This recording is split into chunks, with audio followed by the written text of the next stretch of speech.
Molweni, Sanbonani, goeienaand en u is hartelijk verwelkom aan hierdie geleentheid. The talk today is called Ukuba Ngumntu, and it evoked in me a series of thoughts about what it is we mean when we say umuntu ngumuntu ngabantu. And so in reflecting on today and preparing for our evening together, I returned to the report on the events surrounding the death of Bongani Mayosi. And one of the things, recommendation 4 states, the memorialization and preservation of the Mayosi legacy in a manner befitting his stature. And I want to suggest that tonight is such an occasion where that memory is raised again and we honor that story in both a manner of spirit and both in a material way, because we gather with each other in a way that brings again that sense of community, but we will gather with a meal later to celebrate that social spirit that is the thing that we're trying to get here. And so I want to welcome the family here this evening, in particular, Bongani's mom, Mrs. Nontle Mayosi, Sipa Mayosi, and Professor Nala Kumalo, and the extended family tonight to this occasion. Because in many ways, it reminds us of what they've shared with us and our responsibility to keep building a sense, not of an arbitrary sense of family, but of a sense of family that is meaningful. But when a university names a lecture, they say, or the community of the university says very specifically, this name we choose not to forget. This name and the extent to which this name forms a part of who we are becoming as a university, we will not forget forever. And so in 50 years' time, when a few of us may not be here, again, the university will gather in its form to say, we remember what they told us about that man. And so that's the occasion tonight. It's about the fact that we elevate the story of one man. And this week we've been fortunate to, in fact, elevate the memories of 2 men. Worried about the men thing again. But on Tuesday evening, Ntobeko Ntusi spoke at the Stuart Saunders Memorial Lecture. And tonight we celebrate the Bongani Mayosi Memorial Lecture. And one begins to see the thread that forms that binds all of these events together in the life of a university. It says, we are a university because of the stories people who traveled through us have told. And some of those stories are significant, and certainly the 2 men of this week. And I think this story, the story of Bongani Mayosi, is by far one of the better stories in our legacy. I think I can argue that quite significantly. But welcome to this evening, Wamkelekile Apa. We wish that as you gather with us this evening, I want to just honor the fact that Professor Gobodo-Madikizela has accepted our invitation this evening. And I suspect in many ways, as I thought about the title, Professor, I wondered about your call in that title already to be truly human again. I'm looking forward to what the new challenges are as we redefine our world in a world gone pretty much mad. I mean, where democracy is marked by separation rather than by coming together. And so there are a number of things that we have to reflect on as we reflect on a man of academic excellence through his science, but a man of communal excellence through the people that he continued to grow all through his life. And so I'm going to ask them to play a welcome video from the VC, and then I'm going to ask straight away for Professor Elelwani Ramugondo, the DVC for Transformation and Student Affairs, to come straight up after that to make some remarks on behalf of the executive of the university.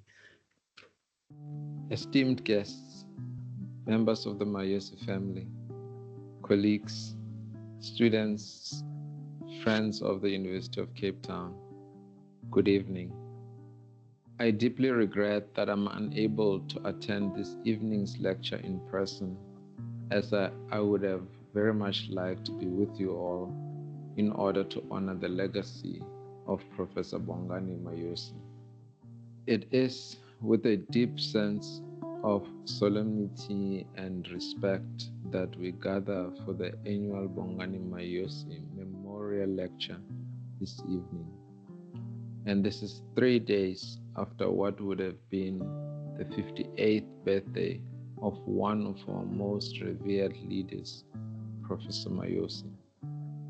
As we reflect on his life and legacy, we are reminded of the profound impact he has had on our university, on the field of health sciences as a whole, and most importantly, on the lives of all who had the privilege to know him in person.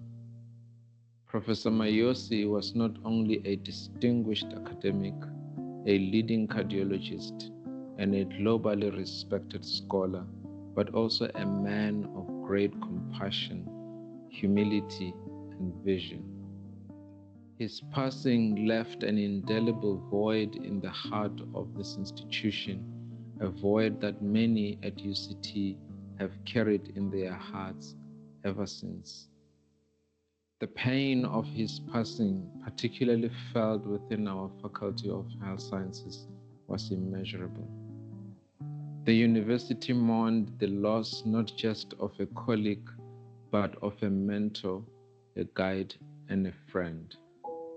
Yet in the years following his departure, we have learned invaluable lessons. We have come to understand more deeply the importance of caring for each other, not just as scholars or as staff members at UCT, but as human beings. Professor Mayosi's commitment to excellence in both his academic work and his compassion for others serves as a constant reminder that we are more than the sum of our achievements. He has made us underscore the need to understand the importance of mental health and of creating an environment where we could have meaningful and respectful conversations despite our differences in backgrounds, in beliefs, and in viewpoints. These are some of the lessons that we have sought to carry forward as an institution, even prior to my arrival at UCT in August of 2024. In the aftermath of his passing, we are placing greater emphasis on the well-being of our students and staff. Our university is making significant strides in creating support systems for mental health. We are putting in place more resources for counseling, mental health education, and a culture that encourages open conversations about the challenges we all face. As we reflect this evening on the legacy of Professor Mayosi, we are also reminded of his passion for advancing health in Africa. His work continues to inspire not only the field of cardiology, but also the broader mission of the Faculty of Health Sciences at UCT. We are committed to ensuring that his vision for a healthier, more equitable society remains at the forefront of our research, our teaching, and community engagement. This evening, we stand together in solidarity with his family, his wife, Professor Nonhlanhla Khumalo, children and loved ones. To the Mayosi family, we acknowledge the immense grief you continue to endure, and we are reminded that your loss is and always will be a personal one. We also remind you that your loss will always be our loss too, and we want you to know that Professor Mayosi's memory is cherished and will never be forgotten. We will continue to honor his legacy through our actions, through the lives of the students he mentored, and through the continued pursuit of excellence and social justice in health. His life was testament to the power of kindness, perseverance, and the unwavering commitment to making the world a better place. I trust that today's gathering will be a meaningful one, filled with reflection, learning, and continued inspiration drawn from his extraordinary contributions. Professor Bongani Mayosi will always be a guiding light for the University of Cape Town. And as we remember him, we reaffirm our dedication to the values he held. And for me, these are personal, as I myself hold the values of Ubuntu for UCT. Thank you, and together we are UCT.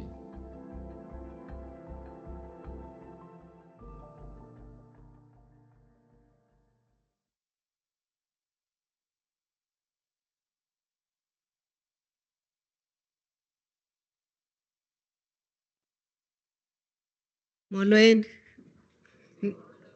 niyaphila? Nam ndiyaphila. Good evening, distinguished guests, esteemed colleagues, students and friends. As has been said, I am Professor Erani Ramugondo, Deputy Vice Chancellor for Transformation, Student Affairs and Social Responsiveness. I joined my voice in greeting you again and welcoming you to that of our Vice Chancellor, Professor Musa Mushabela. And I can attest to this, that he would have loved to be here in person. But nonetheless, we got to hear from him virtually. It is always great to acknowledge the Mayosi family that is here. Your presence is a reminder that Professor Mayosi was not only an academic giant, but also a husband, a father, an uncle, and more. We remain grateful for his life and for the ongoing impact of his legacy.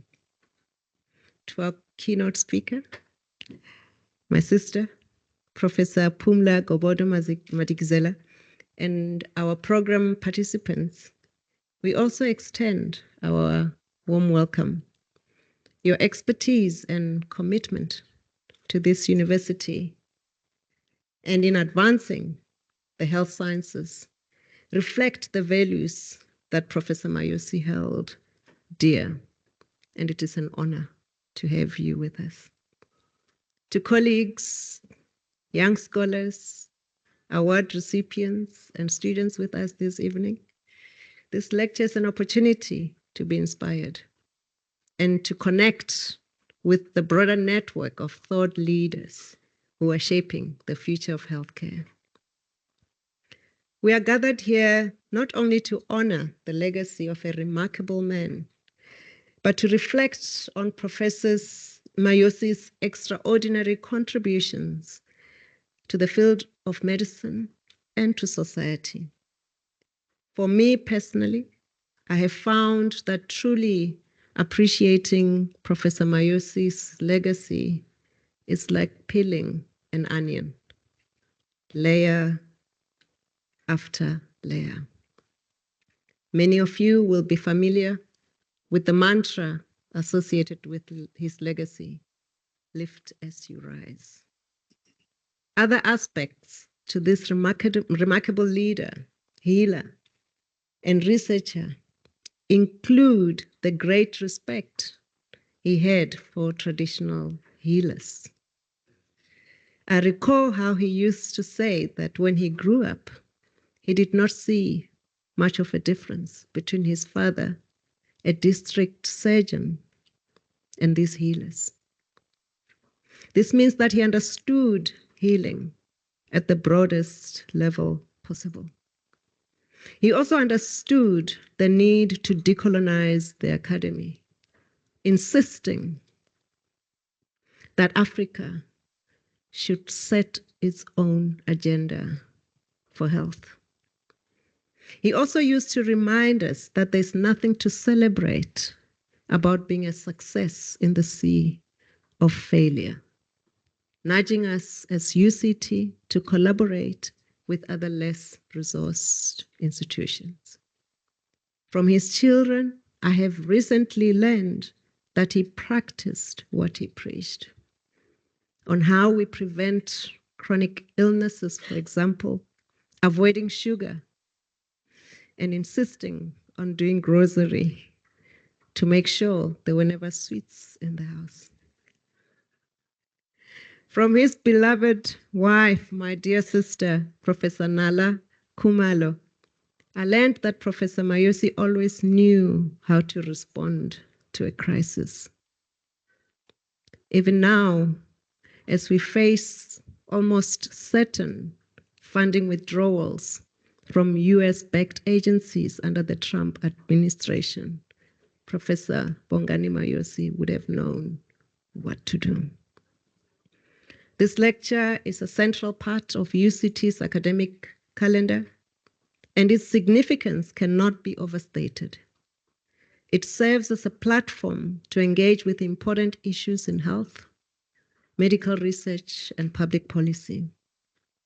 In closing, let us remember that this lecture is not just a tribute to the past, but a call to action for all of us. May it serve as a reminder of the influence one person can have, and may it inspire each of us to contribute our knowledge, passion, and energy towards a healthier, more equitable world. Ndiyabulela, and once again, welcome to this special occasion.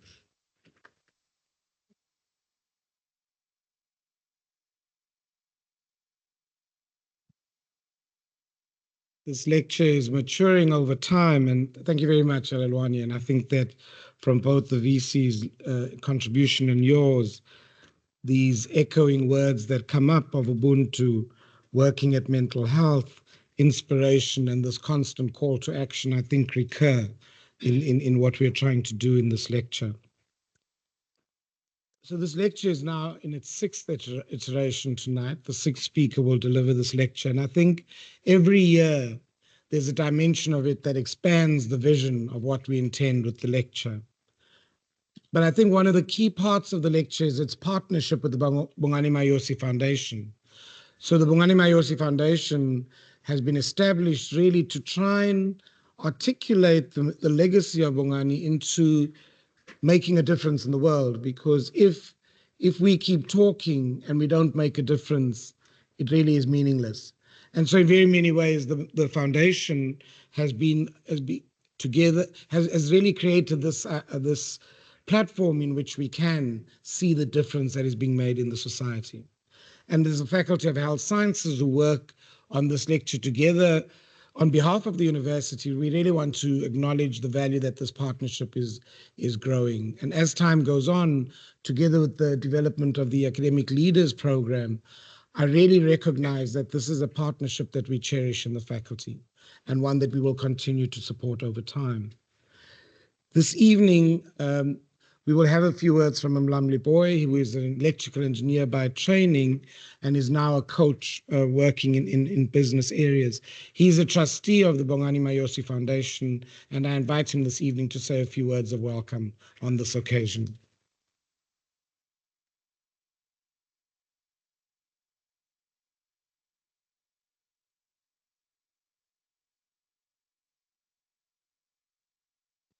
Oh, thanks, Prof. To the Director of Proceedings, thank you very much for this opportunity. Mama Nontle Mayosi, to the family of Mayosi, brothers and sisters, to the children of the Mayosi family, to the friends and colleagues of Bongani Mayosi, to the VC and the Deputy VC of this university, Dean of the Faculty of Health Sciences, Professor Lionel Green Thompson, to my colleagues and the trustees of the Bongani Mayosi Foundation, Also to the recipients of the Bongani Mayosi Academic Prize, colleagues who are watching us online, to all the international guests who are joining us tonight, good evening. It is indeed my great privilege to be welcoming you on behalf of the Bongani Mayosi Foundation. I remember distinctly how I felt when the news of the passing of my friend, brother Bongani. It was like I've been pierced with a spear in my sternum. Kwazwe ngomkhondo eluvalweni. We're here to remember his life. We're here to say to each other, he was a man committed to a vision and a mission. We are here to say Bongani was not an ordinary person. Small as he was in terms of the stature, but he was and he is a giant. He was and he is a dynamite. Emakaya, we know when you are fighting a war, there's two kinds of sticks that you use. There's one that is long to hit somebody who's far, and there's one that is closer, that is very powerful. Siyibiza ingazambana.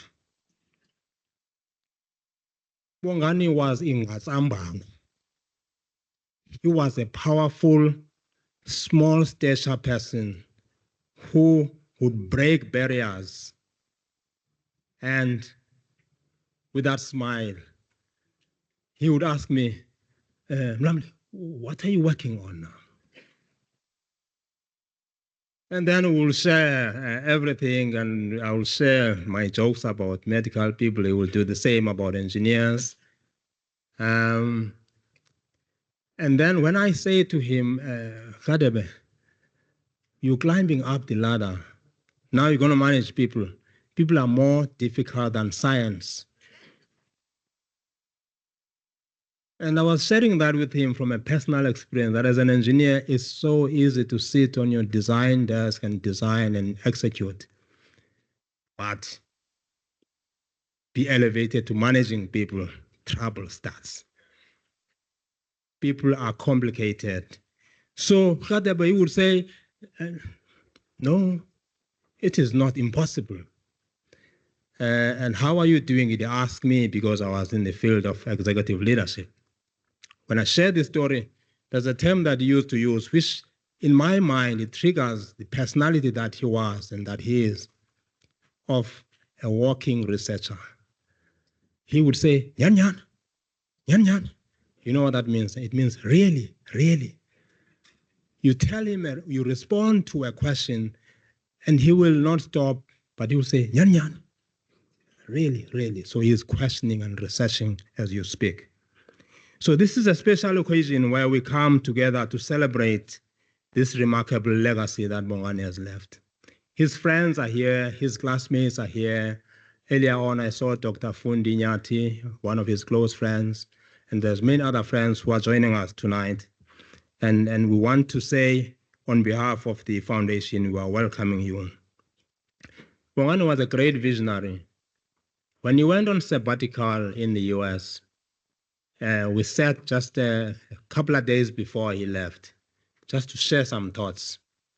And the inspiration that he brought to our lives through his visionary nature, it gave us the fuel to execute what we were called to do in our respective fields. So he was a very brave and generous person, very keen to mentor others. But when he uses his mentor that you must lift as you rise, in geography, we learn that the higher you go, the colder it becomes. And in executive leadership, we hear that it is lonely at the top.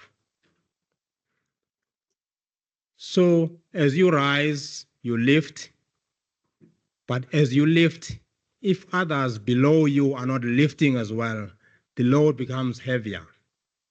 So leaders in this house lift together, rise together. But remember, you're not alone. Even if you get to the top of any institution, you should not be alone. So his passion for innovation, his commitment to excellence, and just his love for life. He used to love food and things. Yeah, so he was a wonderful person. So we remember him fondly. We remember him as we sat together on Sunday afternoons just to share a meal together. We remember the times that we shared with him. As a foundation that was established, and thanks to the Mayosi family, and thanks to Nala, Mrs. Mayosi, Professor Kumalo, by other names, we are grateful to you for establishing this foundation. And we, as the trustees of the foundation, we believe that the life of Professor Mayosi is making an impact even when he is no more there. And it is our commitment, therefore, as a foundation, to continue to lift and preserve the legacy of Professor Mayosi through the projects that we do, the academic hours that we do as a foundation, the math and science program that we do, to be able to raise the level of interest in math and science at high school so that people can be able to qualify to come to university. It is a shame, of course, for our country in that we have 26 universities in this country. And each university hasn't got more than 20,000 spaces to accommodate learners from high school. So we are in a crisis. It is that time of the year now when you are welcoming new students. And you are faced with a situation where you have to send them back home, even those who have got good marks. It is our challenge as an industry. It is our challenge as a country. It is our challenge. It is your challenge as academics. And I'm learning, Professor Lionel, that academia is not easy. We used to believe that, as industry people, that in academic environment, you just theorize. And then you are called to theorize, and it's easy. And I'm learning now that I'm very closer to academia, that it is not that easy. Why is it not that easy? It's because we have people in the equation. So as we welcome you tonight to this lecture, we want to say as a foundation, let us hold our hands together. Let us support each other. Let us lift each other up. Let us support those students who are aspiring to follow on the footsteps of Professor Bongani Mayosi. When he dreamt of producing how many 1,000 PhDs in how many years? In 10 years? Big ambition. So if you have not registered for a PhD, I challenge you today. Thank you very much, Prof. Thank you.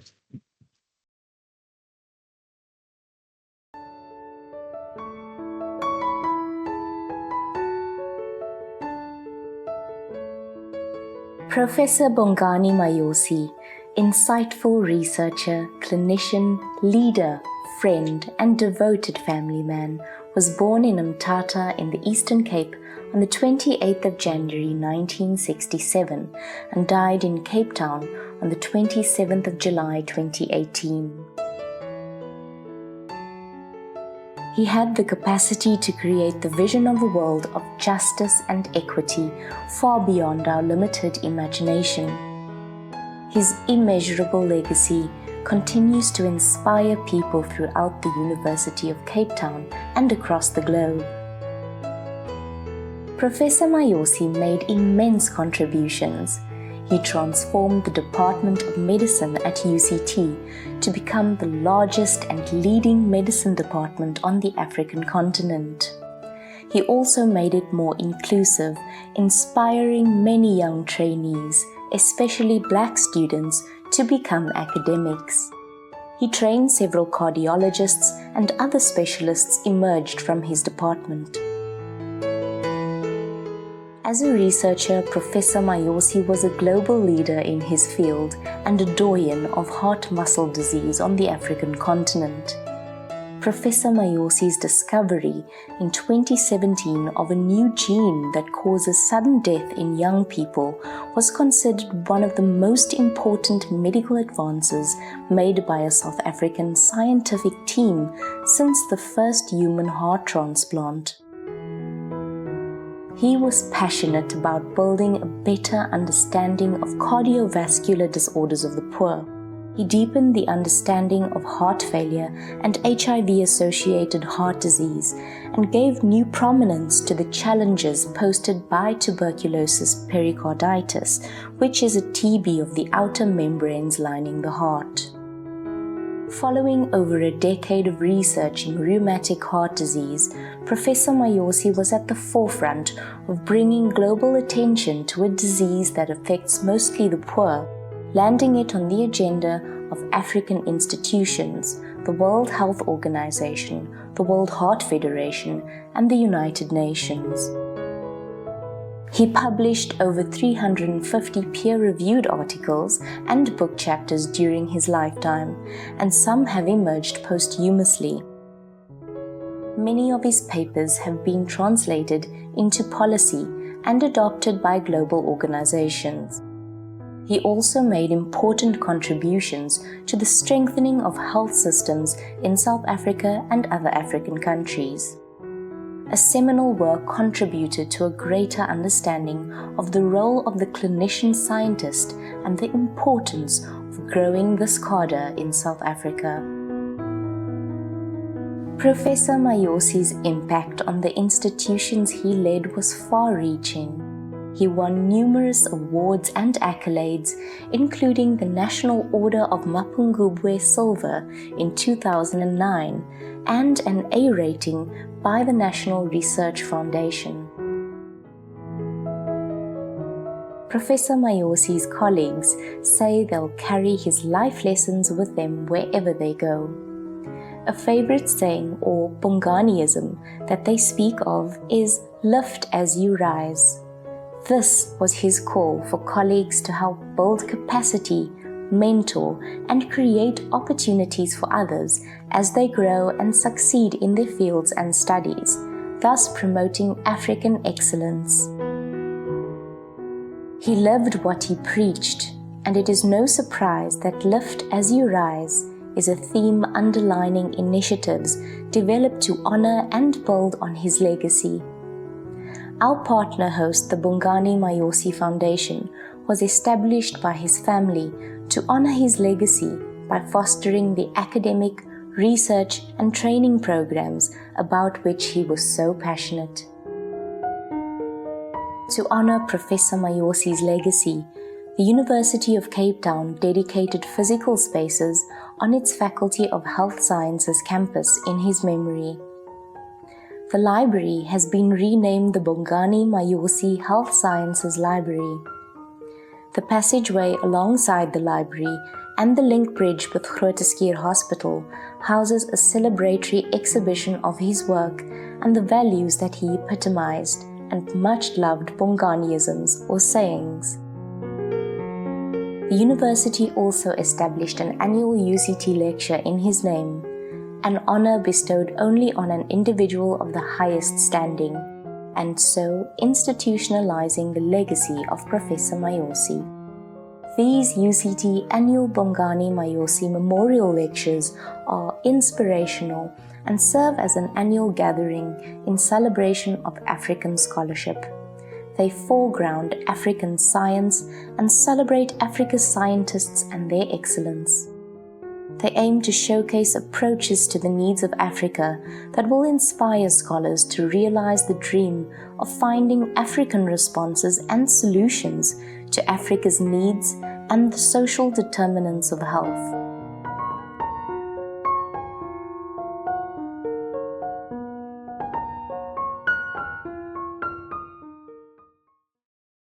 Molweni, dumelang, Umama Mayosi and the Mayosi family, distinguished guests, allow me to say all protocols observed. My name is Mpiko Ntseche, and I am the Malberger Professor of Cardiology here at UCT. And I can say I'm also a proud mentee, a proud supervisee, and one of those that was lifted as he rose. As the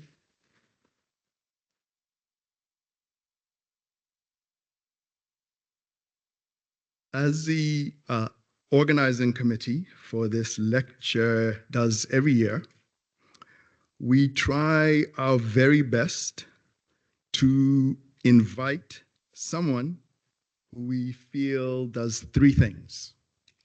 One is someone who embodies many, if not all, of the values and attributes that defined Professor Bongani Mayosi and gave his life purpose.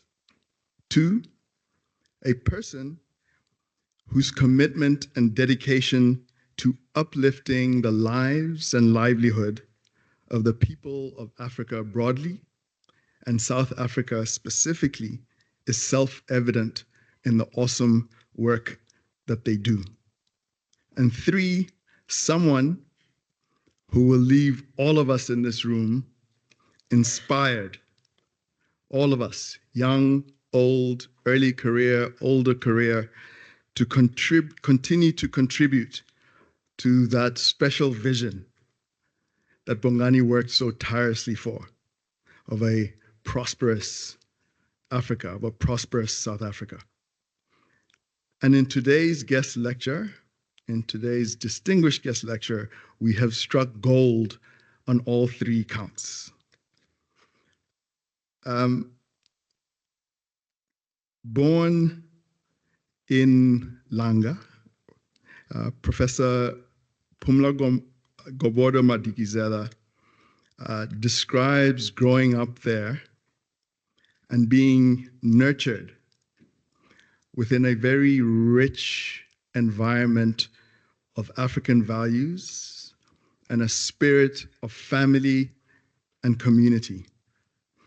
She completed her high school in Inanda High School in Durban, where she, incidentally, when Nala also was, where she notes that the idea of what it means to be a conscious Black woman was firmly entrenched within her and actually came to serve as a powerful gift that would later allow her to navigate some of the difficult challenges that she had to face during both her master's and PhD in psychology at both Rhodes and the University of Cape Town. But actually, it was the opportunity to work at South Africa's Truth and Reconciliation Committee that forced her to come face to face with the extreme and brutal impact of the physical and psychological violence and trauma that is, welcome. I'll take a small pause as we allow our younger generation to take their seat.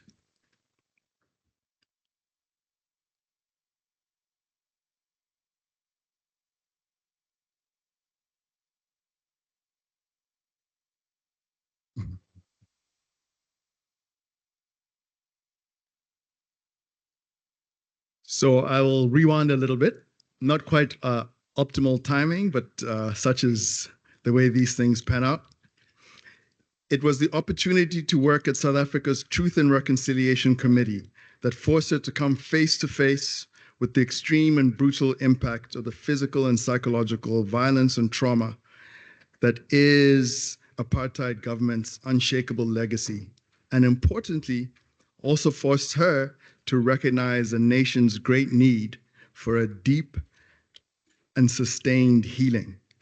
So over the 2 decades since, it has been Professor Pumla's life's mission to understand how traumatized individuals and societies can find meaning and purpose in their immense pain and suffering in order to experience what she calls reparative transformation, in order to find and regain their stolen humanity, that humanity that we've heard being touched upon in some of the earlier introductions and welcomes. An important step if we are ever to realize our collective potential to be a healthier, happier, and more prosperous society. Now a full professor in the Faculty of Arts and Social Sciences at Stellenbosch, a research chair in historical trauma and transformation, and the NRF chair in violent histories and transgenerational trauma. Professor Gobodo-Madikizela's groundbreaking work over this period has marked her out as a global leader and pioneer in this field, and has been recognized and celebrated for its profound insights and transformative potential, both in academia and in civil society in general. The short bio that you received with your invitation to today's lecture lists a selection from a much, much longer list of accolades and awards from around the globe. The most recent of which was the Templeton Prize late last year, considered one of the world's most prestigious and meritorious individual lifetime achievement awards. So she, yeah.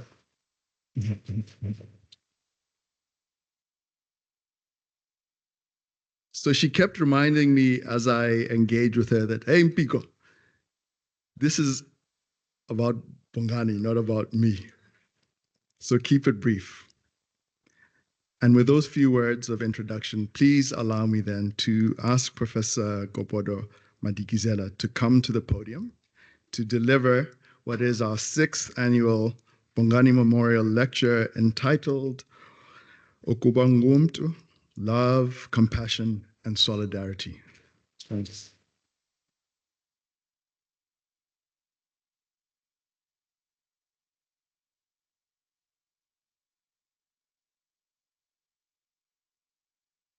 I call him Impi from that famous study when Bongani spoke about this study and how so passionately he explains how the acronym came about. I always associate it with Umpiko and the idea of Impi. First, really thank you for the honor of inviting me to be the speaker this evening. I am deeply, deeply honored. It's impossible to embrace this honor without the emotions that are associated with the story of Bongani. And so I am really deeply grateful to you, the foundation, the faculty, for the really profound honor of inviting me to do this. Lionel, the dean, Professor Green Thompson, will tell you that when he approached me, I was very hesitant, especially because of my connection to Nala, Bongani's wife, and to Bongani, and to several other conversations that happened after his passing. And so I was really, it took me time to even answer that email. And when I eventually did, I called and wanted to speak with him because of the weight and the responsibility of what this means. is not just a speaker at an academic conference, giving a lecture. There's so much that is heavy about this memory. There's so much that is beautiful at the same time about it, you know. And of course, it's the legacy of Bongani, and all the 5 lectures have been medical people. And so this was also for me a little bit, you know, confusing.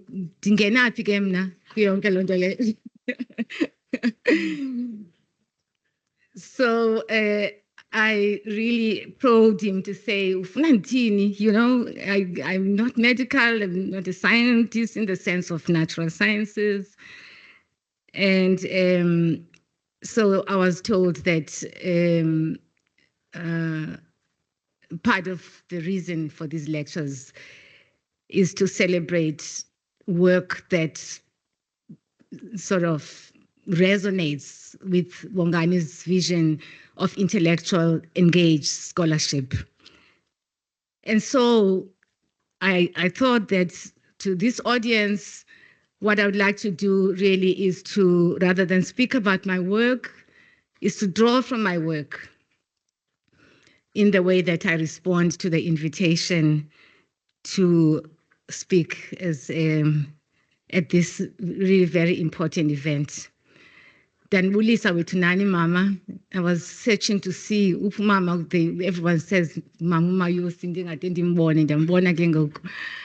They were with my mother, Zenzele Women's Association, in those very, very wonderful, glorious days of community engagement. And so it's not surprising that your son followed on those footsteps. So in the Wulisa Mama in the family, I see friends of mine here from many years ago, 40 years. I mean, you know, when the group of students walked in, oh, are they from a school? And then she says, no, they are students. That's yours, Madal. Yeah. If these are students. So thank you really to all of you. Really, I'm so grateful that I'm here tonight. And to celebrate Bongani. And so for me, in recognizing Professor Mayosi's legacy, I thought that a memorial is always a celebration of the legacy of the person, the meaning that he brought to other people's lives. I remember some years ago, about 2000, when the commemorative years, dates in our country were changed, and there was new language that was introduced to name those commemorative dates. I gave a lecture at what was called the annual lecture at Radcliffe at the time, shortly after this renaming of the commemorative events. And the gist of my lecture was, how do we remember if you change the name of what you're celebrating? So I had to start there for myself in celebrating and remembering the legacy of Bongani. And I thought that in recognizing Professor Mayosi's legacy, we must also acknowledge the tragic circumstances of his passing. A wound that remains deeply felt, not only within UCT, but across the broader community. His life and his loss remind us of the difficult truths that emerge in social justice struggles.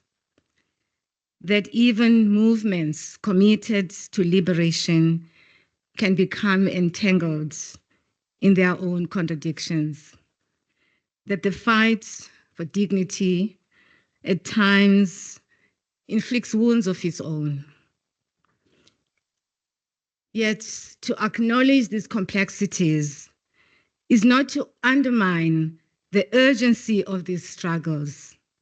On the contrary, it is because of their profound importance in any society striving for transformation that we must confront with honesty and courage the questions they force upon us. How do we reckon with the reality that movements born from the pursuit of justice can themselves become sites of pain and suffering? And yet, how can we ignore what is at the heart of the frustration, despair, and anger that gave rise to these struggles in the first place?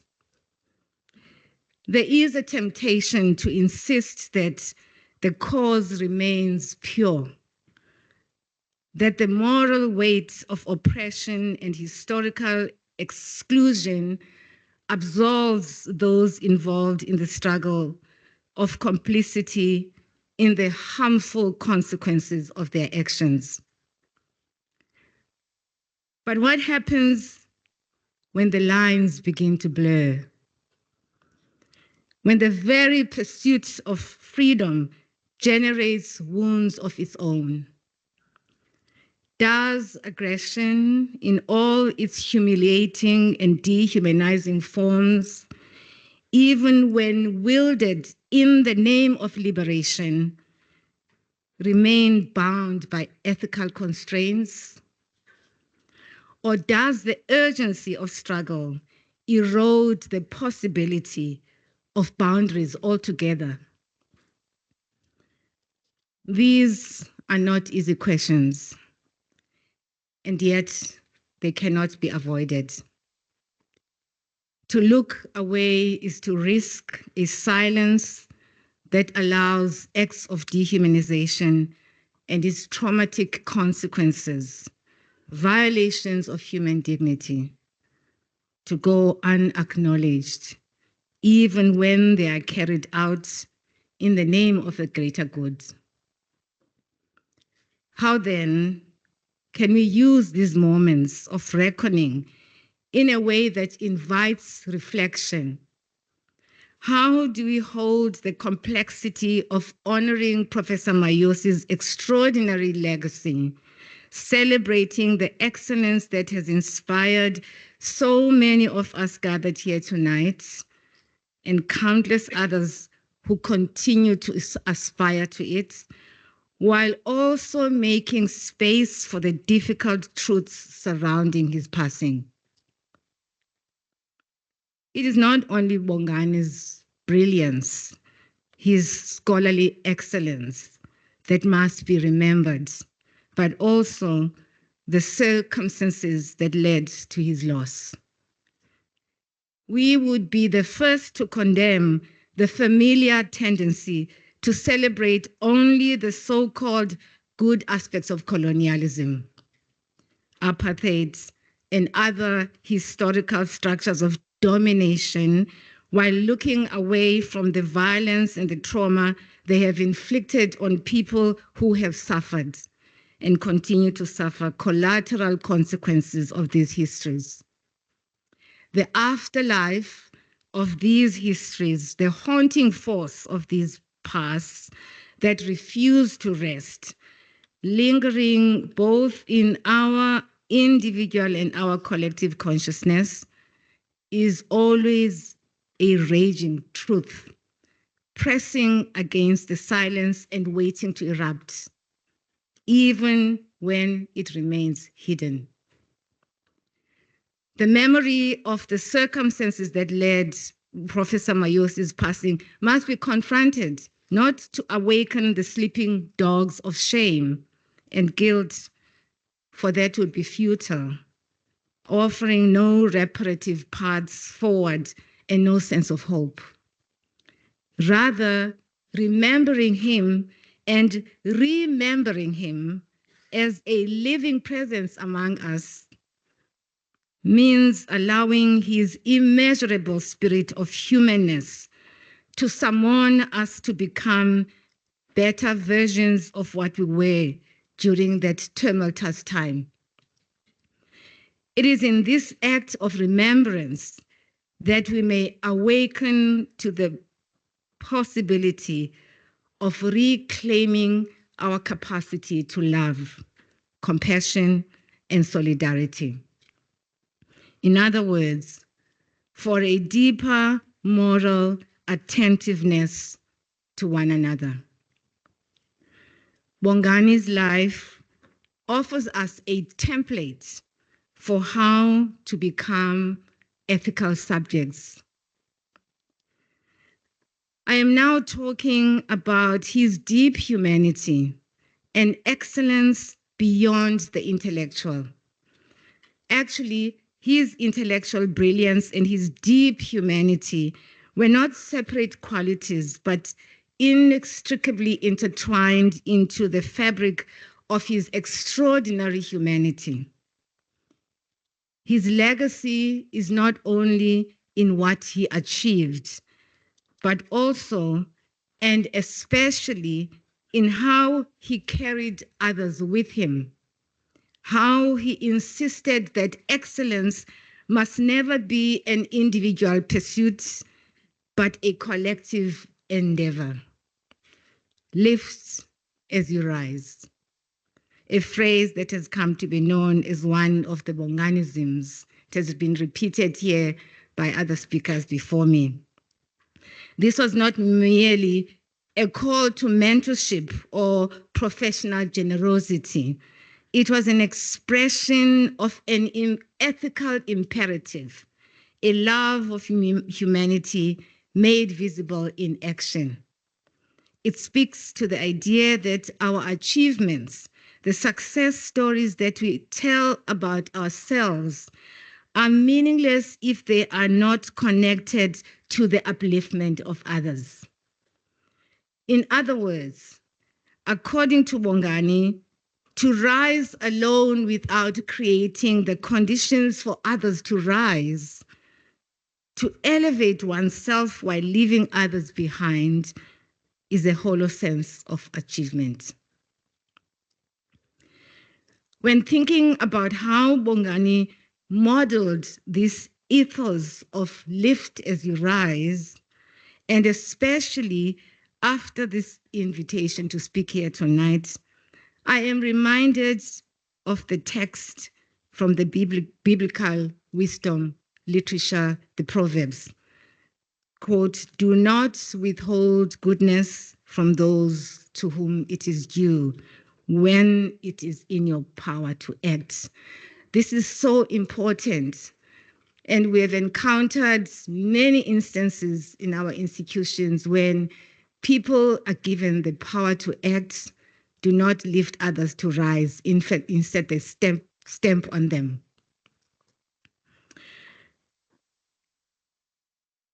What then would we say to Bongani? Would apology, public or private, be enough?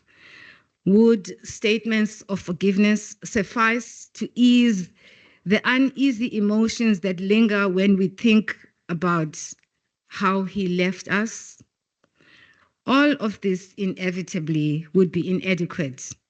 If what has been done cannot be undone, then we must turn to hope.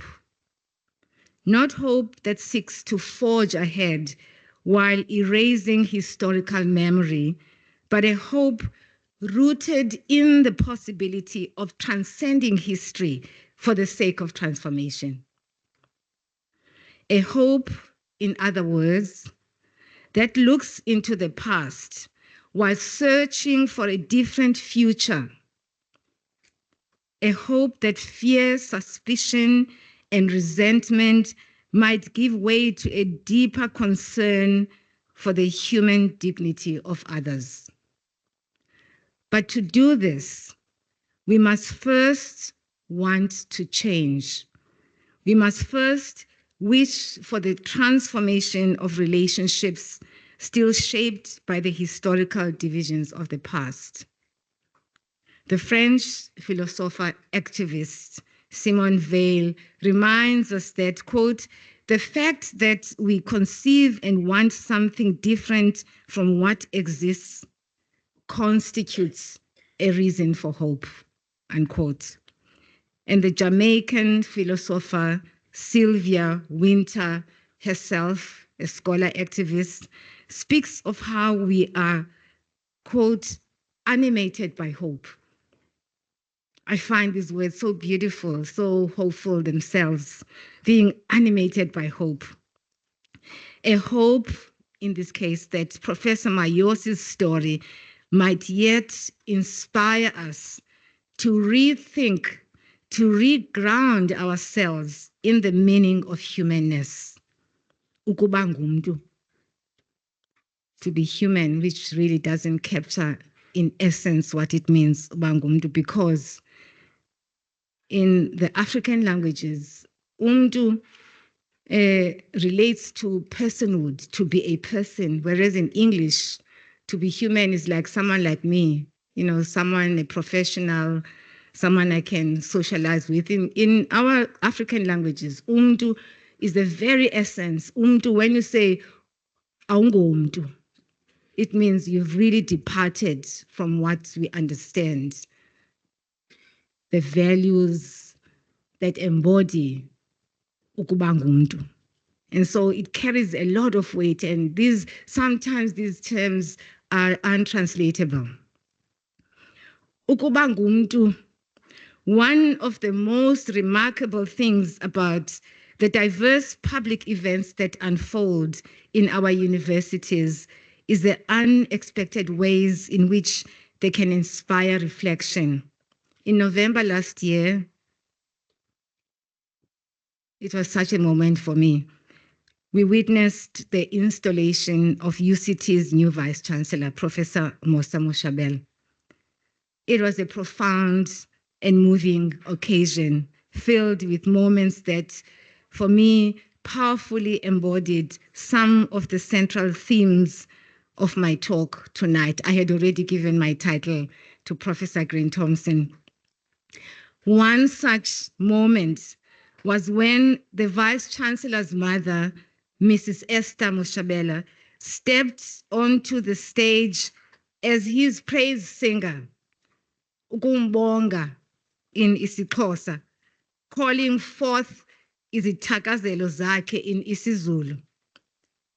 In summoning his ancestral lineage through poetic praise, she was engaged in an act sometimes referred to as ukulanda, an invocation of origins. This is not simply a recitation of genealogy. It is a declaration of belonging. I cannot help but think here of the records of Christ's own genealogy in the Gospel of Matthew, particularly because Matthew's genealogy of Christ is a declaration of belonging both to history and to a moral and spiritual community. In this sense, then, to expand the thoughts, ukuba ngumntu is an affirmation of the idea that personhood is an inheritance and points to a relational and historical continuity that connects one to values that shape identity. This is important, especially as a potential touchstone. Shall I wait until the people exit?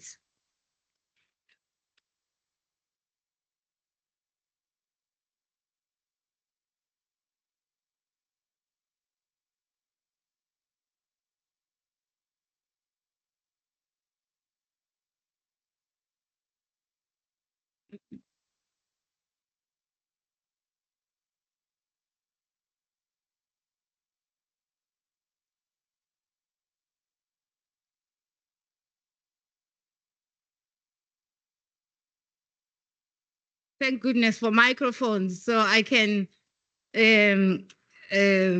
raise my voice and the microphone will also be helpful. I think we are all set to continue. So just to recap, ukuba ngumntu is an affirmation of the idea that personhood is an inheritance and points to a relational and historical continuity that connects one to values that shape identity. This is important, especially as a potential touchstone in institutional contexts, where students often say they are made to feel they don't belong. The idea of recognition of one's place within an ancestral lineage answers the question, through whom did you come into this world? To ask this is to affirm that one's personhood, indeed one's very sense of becoming a human being, is always already recognized, conferred by the dignity of being named as part of a lineage whose existence gives one's life meaning. It is a recognition that extends beyond the individual and asserts your worth and dignity are given.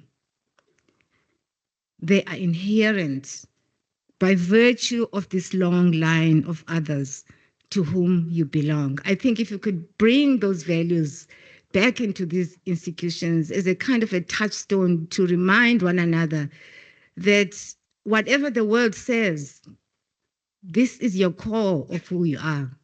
If you could find a way of bringing this into our conversations, I think it would be an empowering practice to do that, especially in our historically white institutions with their set cultures that are so intransigent. When people come as people who were not part of this history, there is always this sense of being an outsider. And yet, actually, there's something within that we can reclaim so that no matter what, that cannot be shaken. I'm not being flippant about the challenges that face us at these institutions, but there's always this possibility that there might be other ways of engaging with one's history, with one's identity, and in relation to others. A person is a person through other people. This then is an ethic rooted in the understanding that personhood is not an isolated individualistic state of being. It's realized through reciprocal recognition within a community. To be a person is to be witnessed by others as a subject imbued with the values of what it means to become, to be a human being, and to engage in reciprocal witnessing of others. Subjectivity is enriched by relationships that are interconnected with others and by the mutual care and responsibility that define ethical community life. Ukuba Ngumntu calls on us to be ethical subjects, to recognize each other's dignity in ways that transcend the physical, in ways that are felt and embodied rather than merely seen. This is the world that Bongani knew, a world of interconnected relationships that he worked hard to create in his leadership in the faculty that now we hear has grown exponentially, in his scholarship and in his collaborations with colleagues and communities alike. And yet, what happens when the foundation of such a world begins to crumble? When the very values that sustain recognition, care, and solidarity are eroded? One might imagine that this loss was felt with such force, a crushing power, that the possibility of return no longer seemed within reach. I speak about these issues tonight as part of an ongoing reflection on how we might, as a community within these institutions, cultivate reparative practices, how we might recover and reconstitute the practice of embracing the dignity of all persons. This requires an orientation of openness to others and reciprocal caring that fosters a sense of solidarity with one's community. What Martin Luther King Jr. described as being, quote, caught in an inescapable network of mutuality, unquote.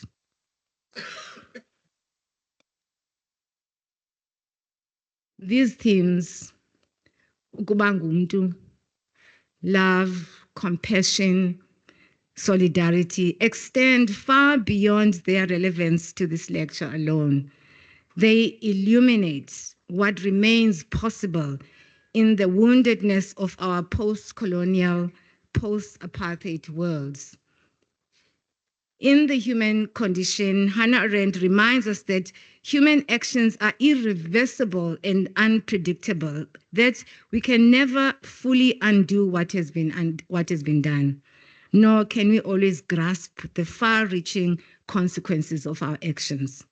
The weight of what is irreparable can feel unbearable. And yet, Arendt also points to the one force that allows us to live in relationships with one another despite this irreversibility. She speaks in her work about reaching out for forgiveness.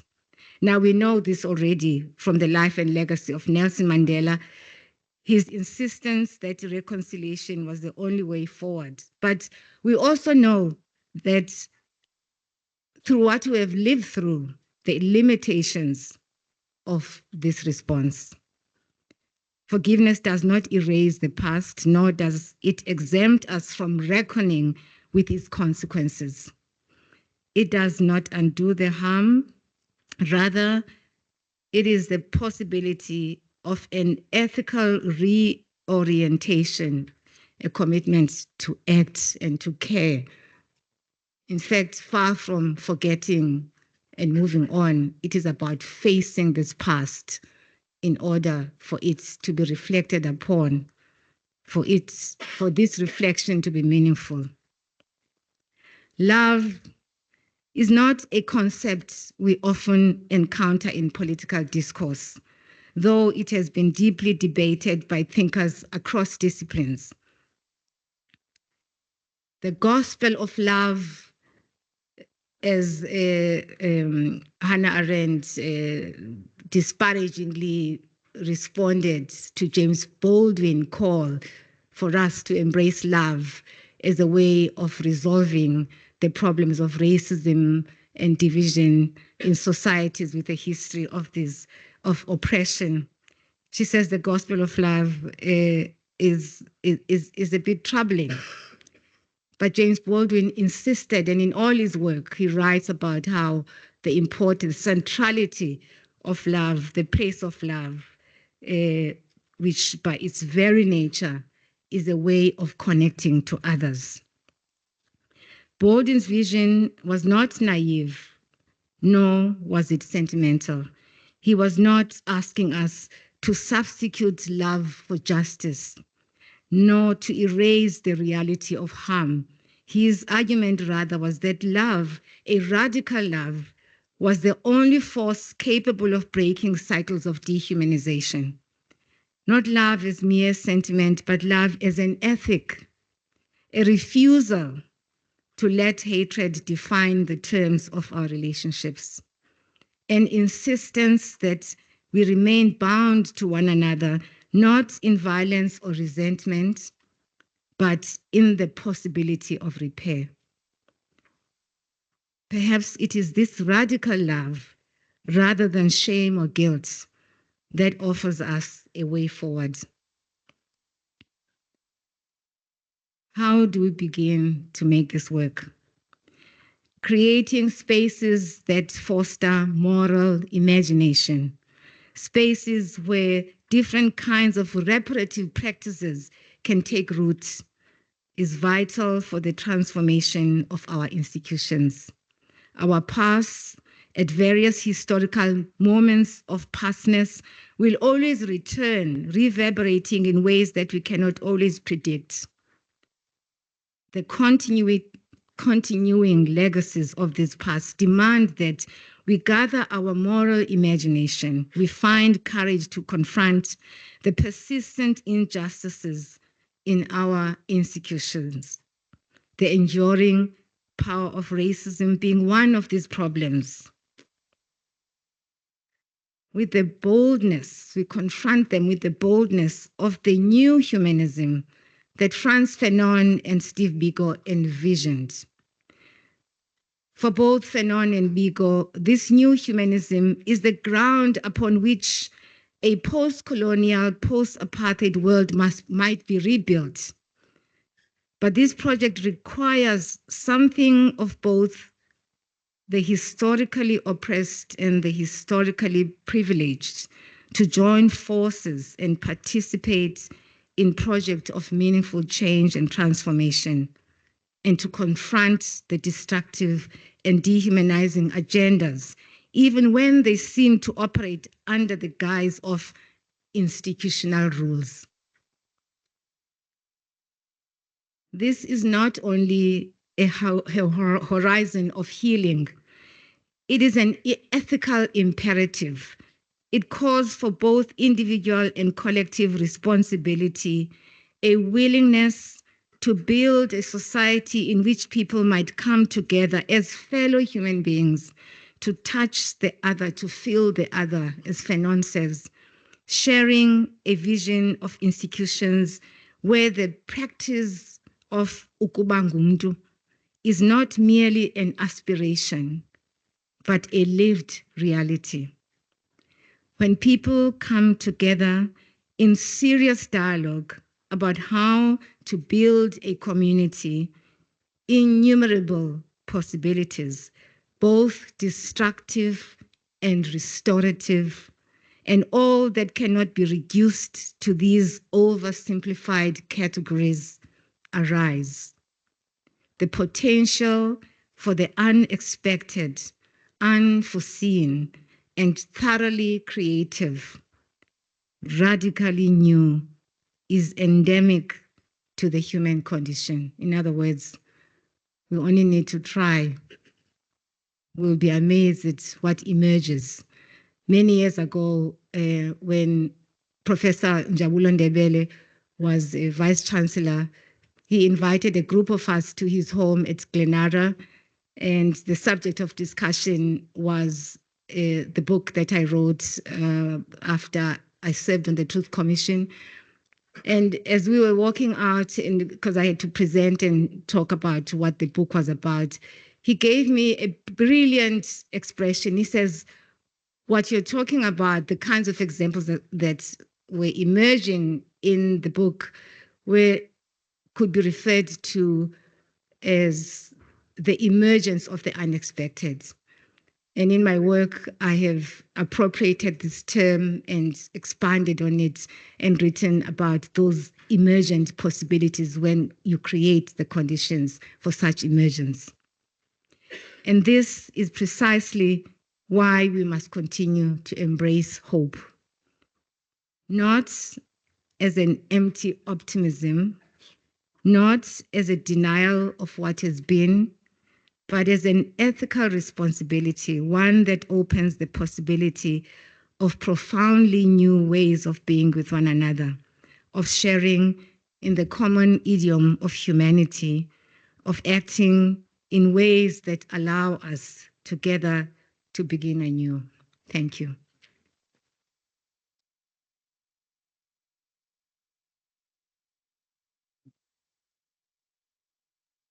Thank you. That was just amazing. Thank you. Thank you.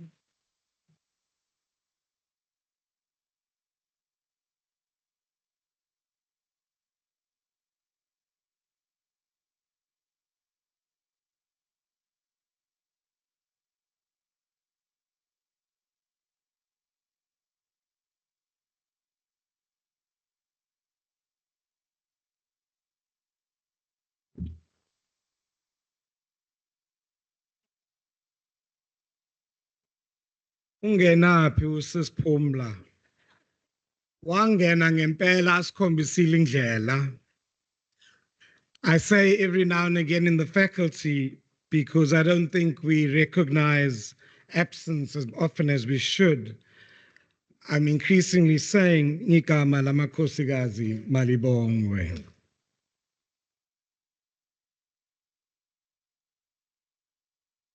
I'm not going to try to recreate the talk with any further comments. I just want to say that Professor Gobodo-Madikizela will assist us now in handing over these awards, which have become a feature of this lecture because in so many ways it is about how we look forward into the new generations that we support. With some of these ideas of radical love, I think is what you called it, and our daring to say radical love in an academic space is quite a challenge. But I'm going to invite two people to lead this part. So these awards, and I think Sibuyile will speak a little bit to it as well. Dr. Sibuyile Manana, who is Professor Mayosi's daughter and just recently qualified as a consultant in obstetrics and gynecology.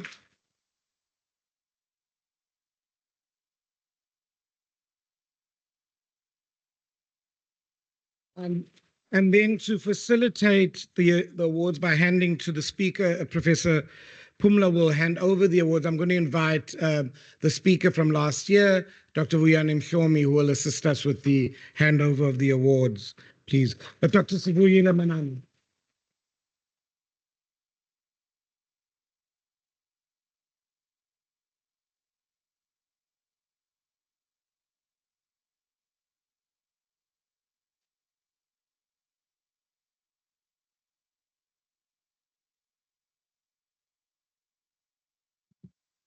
Good evening, esteemed colleagues and esteemed guests and family.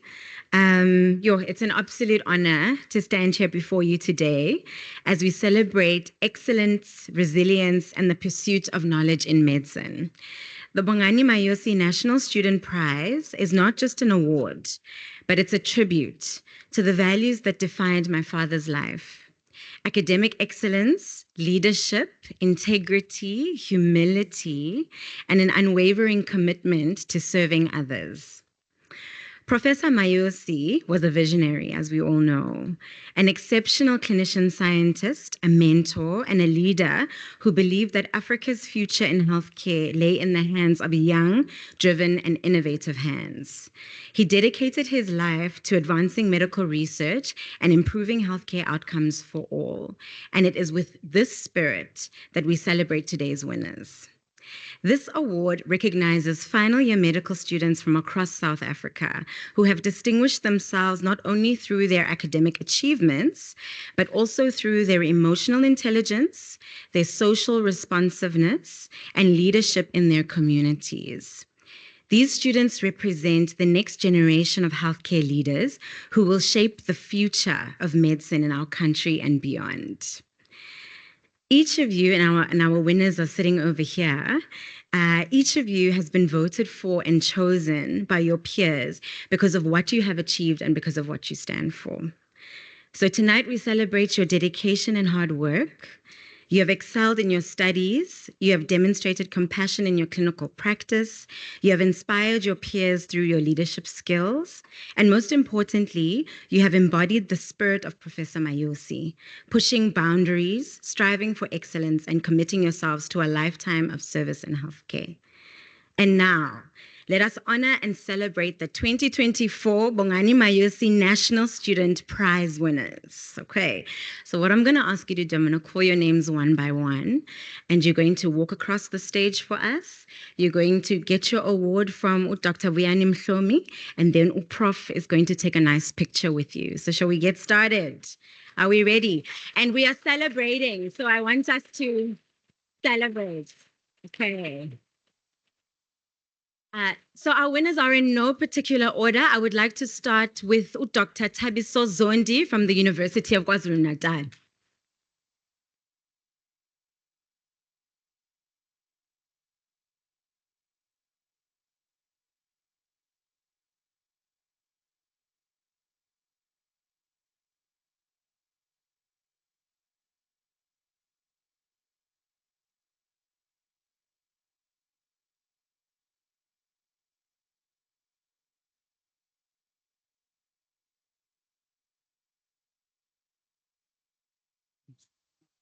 Our next prize winner, Dr. Caitlin Stole, the University of Stellenbosch.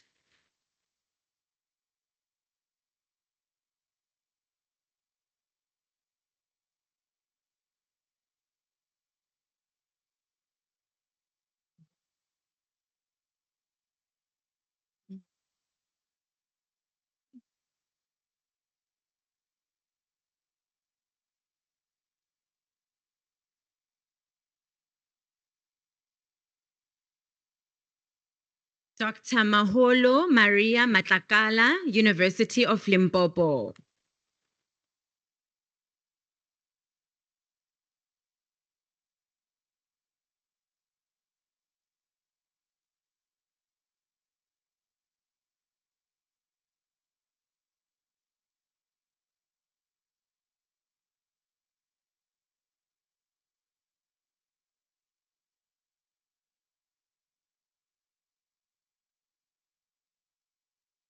Dr. Lutolo Mdolo, University of Cape Town.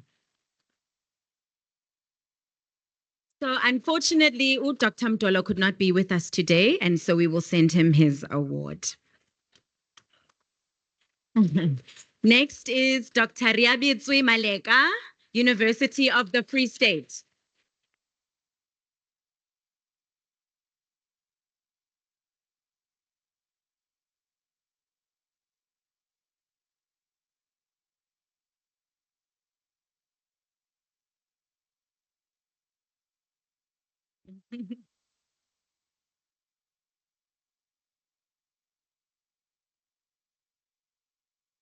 Dr. Emily McGregor, University of Pretoria.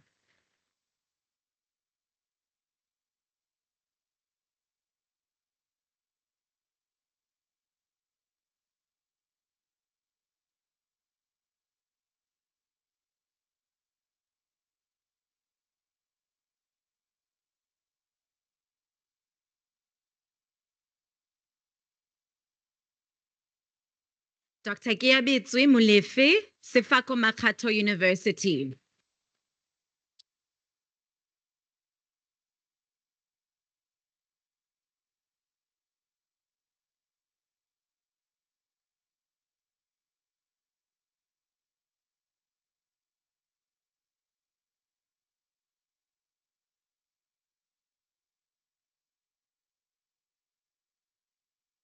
And lastly, Dr. Tehran Kista Govender, Wits University.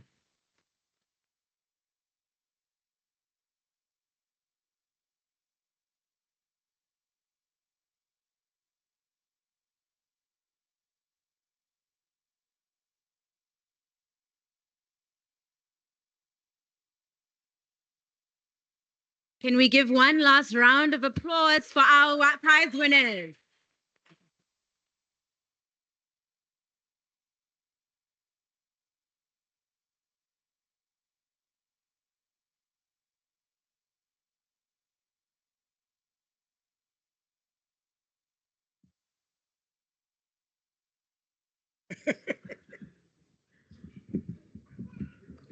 Thanks very much.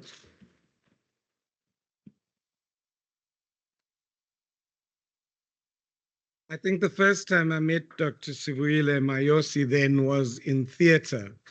And I was at what is now Rahima Musa Hospital, and I recognized my hesitance to ask, are you the daughter of? Recognizing just what a pressure that is as you're a trainee. And so I want to recognize what a celebration it is to see where you've come to. So congratulations.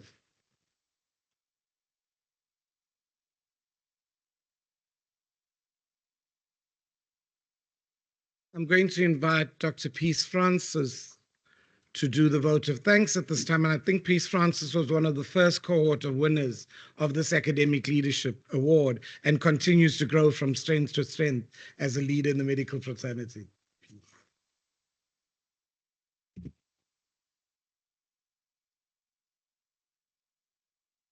Good evening to the Mayosi and Kumalo families, Vice Chancellor in his absence, Deputy Vice Chancellor, Dean of the Faculty of Health Sciences, UCT leadership and staff, trustees and board members of the Bongani Mayosi Foundation, friends, family, and our special guest, the winners of the Bongani Mayosi Student Academic Prize.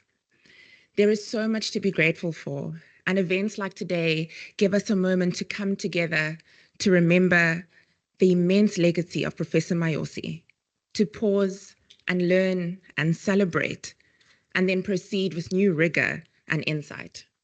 I have the honor of expressing gratitude on behalf of the university and the foundation. And I would like to start off by thanking the University of Cape Town for their ongoing support in hosting and advertising this auspicious event.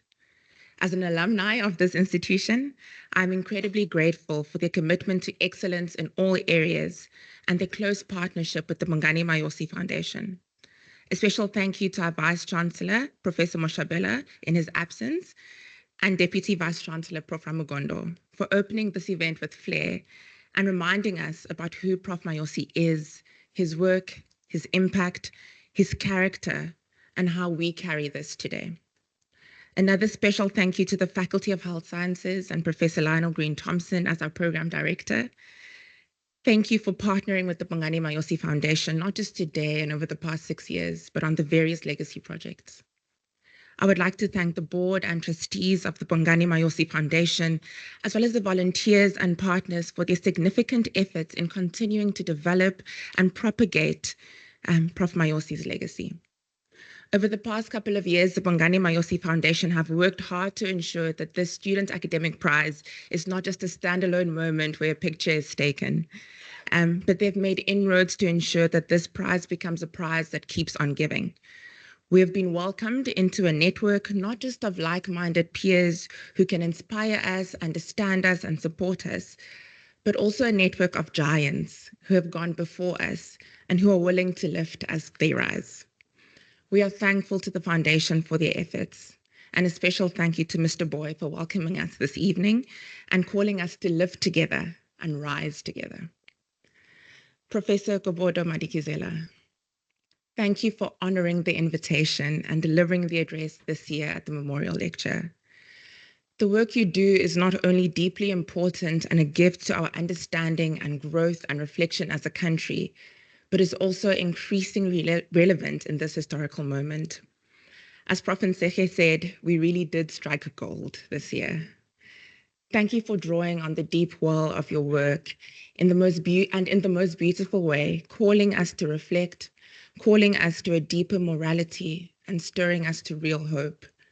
Thank you for asking the difficult questions, and then journeying with us and leaving us compassionately reflective on relational personhood, belonging, and ethical morality. I personally am left reflecting on radical love as a way forward. Thank you for starting the conversation and inviting thinkers like Baldwin and Biko along. May the conversation continue, and may we embrace hope. Thank you, thank you, thank you. I would also like to thank Prof. Nseke, Dr. Manana, and Dr. Mhlomi for their contributions this evening. One thing about every Bongani Mayosi affiliated event I've had the privilege to attend is that I'm often left in awe because the room is bursting with excellence. Prof. Nseke, Dr. Manana, Dr. Mhlomi, thank you for being inspirations in each one of your fields and for being lighthouses that we can look to as we navigate our own paths and journeys. Events like tonight's happen because of the often unseen efforts and expertise of many skilled organizers and planners. Thank you so much to the organizing committee, both the UCT committee and the Mayosi Foundation teams. We are under no illusion. This didn't just happen. Thank you for making it simple for us to just show up and enjoy. Sponsorship is also another aspect we don't often see, and I would like to extend our heartfelt thanks to Gareth Harvey and his team at Investec Bank, as well as Anya Gregory and the team from Zebra Medical for their ongoing partnership and support. I mentioned earlier that the foundation have committed to ensuring that this academic prize is more than a once-off achievement. And to that end, and with the generosity of Investec and Zebra Medical, the festivities for the prize winners continues tomorrow with an exclusive function and gifts that we're already thankful in advance for. The Bongani Mayosi Academic Prize is not just about UCT, but it is a particularly unifying prize that brings together the best of medical schools around the country. Collaboration is one of Professor Mayosi's values, and one of his many, many skills. And the structure of this prize embodies that. However, collaboration is a two-way street, and we are so thankful to the various universities for facilitating the selection process among their students and collaborating with the foundation for yet another year. Thank you to each one of you who made the time to be present for the event. To our prize winners, I know some of you flew into Cape Town just for this event. Congratulations and thank you for being here. And lastly, to the Mayosi and Khumalo family. Thank you for carrying this legacy torch. We have been changed positively and in ways that can never be undone by Prof. Mayosi and his work. And I'm honored to know that for generations to come, many more will be inspired, welcomed into the fold, and benefit from your efforts to propagate his passion to reduce preventable poverty-related diseases and improve the quality of life for Africans and South Africans. We cherish the opportunity you have given us all to share in his legacy. Thank you.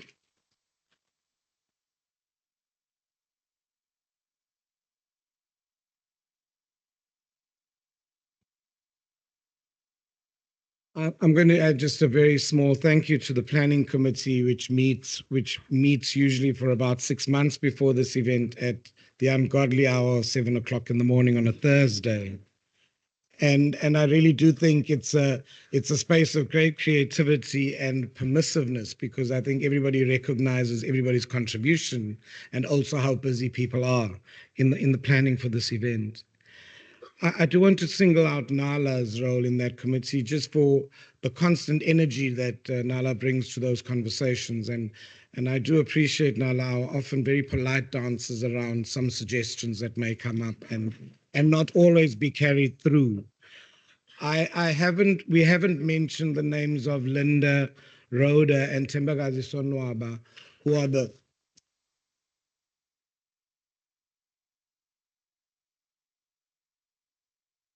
I think they have even more dances with me about what should and shouldn't happen, but their ongoing commitment to the project is really quite remarkable, and I want to say thank you to them.